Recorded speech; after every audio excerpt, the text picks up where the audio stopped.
दिनैनि बिसायख'थि साननायाव आसामनि गासै 126 बियाबाव आवगायनानै दं बिजेपि हान्जाया 60, एजिपिआ 13, इउपिपिएलआ 8, कंग्रेसआ 27, एआइयुडिएफ 11, बिपिएफआ 2 आरो गुबुन गुबुन हान्जाया 4। जथायै बिजेपिआ 80 आरो कंग्रेसआ जथायै 40।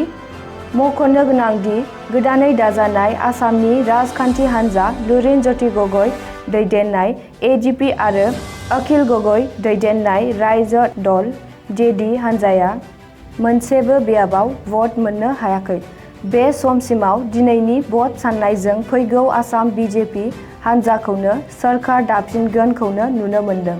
गुबुन फारसेथिं केरेला रायजोआव एलडिएफआ 89 बियाबाव बांसिन आवगायनानै सेथियाव दं। तामिलनाडुआव डिएमके हान्जाया 131, तामिलनाडुआव डिएमके हान्जाया 137 बियाबाव बांसिन आवगायनानै सेथियाव दं। सोनाब बेंगलाव टिएमसिआ 192 बियाबाव बांसिन आवगायनानै सेथियाव दं।